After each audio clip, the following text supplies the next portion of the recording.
My explaining this fact to the people because my critics continue to say that it is daily price. It is a 7-day rolling price which is announced daily.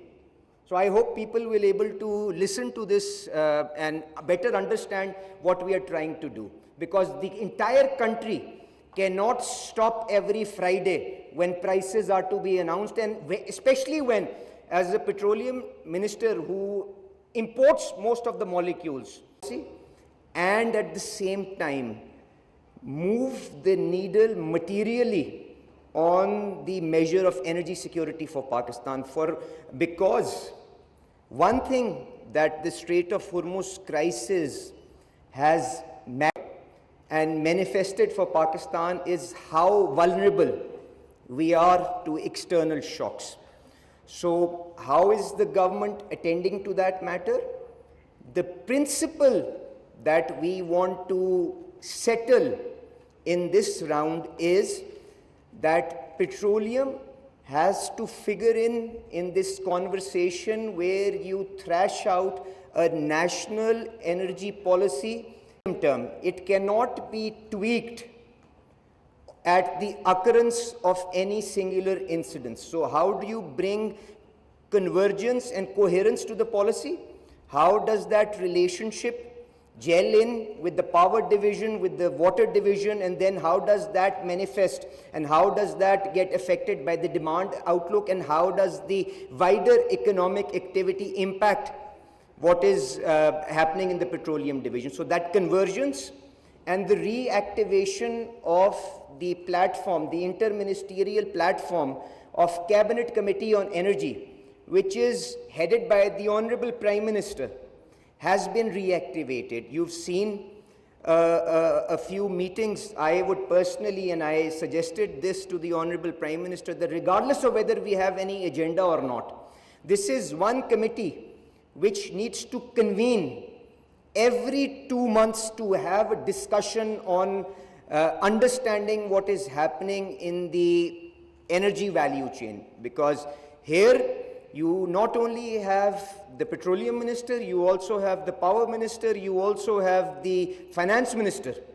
who can sit down and see how this sector is to be sustainably taken forward. Because unfortunately, this sector in the past has been viewed from the lens of the power division as to how it can just support the energy requirements provided to the consumer through the copper network that we have. So that reorientation has to happen. And this is the platform that the Prime Minister himself will chair and try to reorientate the entire thing. And this is where we will keep them apprised of what needs to be done to keep this sector sustainable. The other thing is that every sector and every division needs to now stand on its own feet. Petroleum division cannot be a division on which you continue to load exorbitant taxation, exorbitant financial interventions to meet budgetary impacts.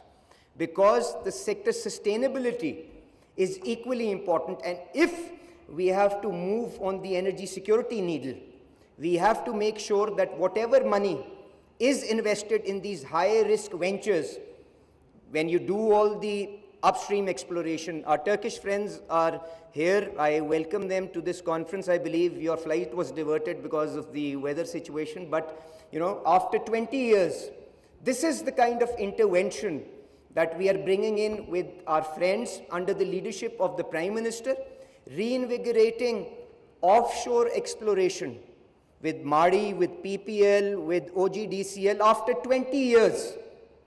So if we expect them to invest over $100 million for one well, we must ensure, we must provide them consistency of policy, we must provide them visibility, medium-term visibility, and enable them to retain their profitabilities if they strike a wet well and reinvest that to build the infrastructure. So that is the only thing that will enable us to sustainably make this sector grow. So upstream, the circular, the legacy challenges, I'll just briefly touch upon. without increasing a single rupee in consumer prices.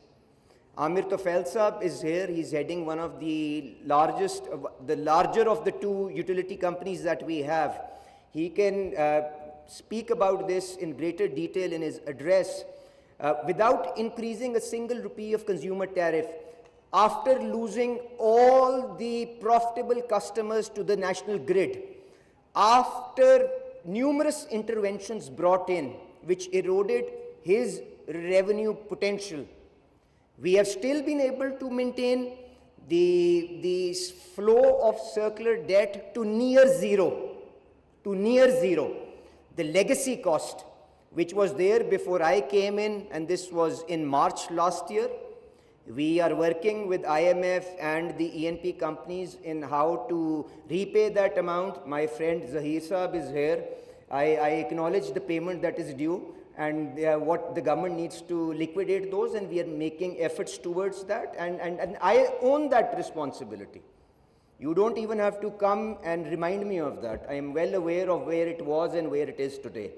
So that's a government obligation. We will continue to deliver on that. So, but hopefully that how do you operationalize that will get decided in the next couple of months when the next mission comes in. And you'll see us moving in that direction, because once you get that money, only then we can expect you to deploy that capital to explore further. So that's what we are doing in the upstream, other than the exploration on the onshore and the offshore basins. In the midstream, I am extremely grateful to Khattak Saab for leading the negotiations yesterday and for providing some relief in this extremely volatile environment in terms of reduced diesel prices. The refineries stepped up to that ask. I'm grateful for that. But what we need to really get the conversation going is, why are they in such dilapidated state, and why have they not been able to upgrade to deep conversion refineries?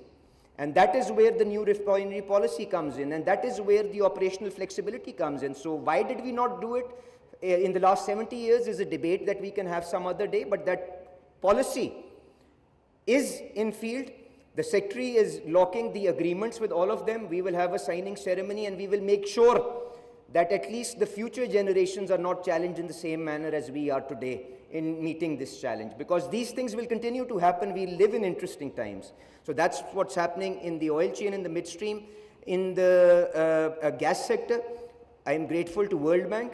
They are helping us unbundle and reform the gas sector. How do you split the infrastructure business from the energy business? How do you inject more competition into it? How do you encourage more liquidity for the upstream sector? How do you inject efficiency optimization into the system?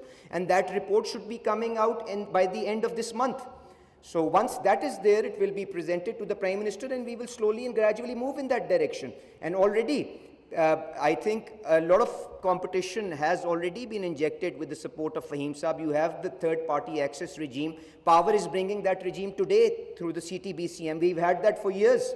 So how do you build that platform, take it forward? That is another thing that we'll definitely bring in, because the North Star remains deregulating, letting the private sector bring in the expertise, the competence to run this efficiently.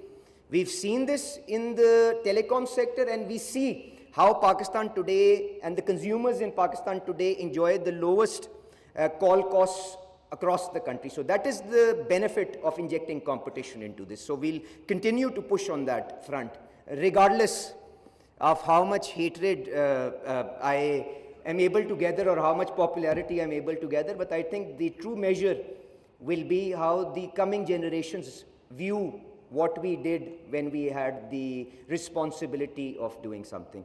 And in the downstream, consolidation, improving digitization, and doing all sorts of things. So which will bring more transparency, whether it be the pricing reform, the confusion around the daily price announcement. That's not the end game. The end game is deregulating it.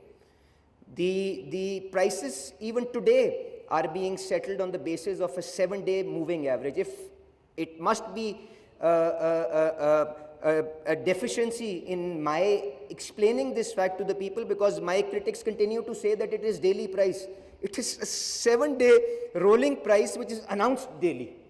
So I hope people will able to listen to this and better understand what we are trying to do, because the entire country cannot stop every Friday when prices are to be announced, and especially when, as a petroleum minister who imports most of the molecules, cannot do much to tweak that price. So that is the end game and the direction in which we have to travel.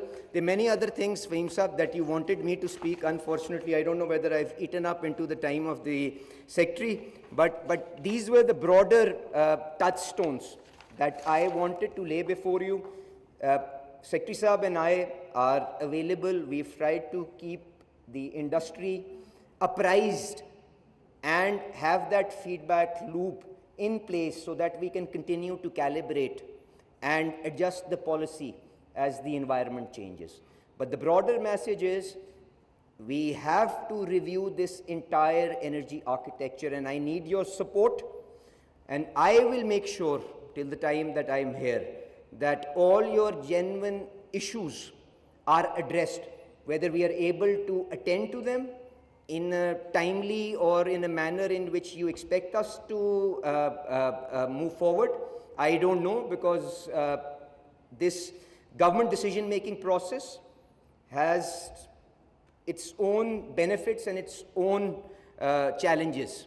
So, but my promise is, if you convince me, regardless of what I'm faced with, I will continue to raise that voice. And Zahir Saab, your amount and the millions of dollars that the government of Pakistan owes you for years, I acknowledge that, and I continue to work towards addressing those problems. But please also appreciate that in this environment, there's not a single invoice for the last 1.5 years since we've come in that has been unpaid. We've not touched any contract. We've respected the sanctity of contracts regardless of whether I made them or not, because they were contracts made by the government of Pakistan, regardless of which government it was. I'm not getting into that debate. I own that liability. Inshallah, with your support, we will continue to attend to those matters.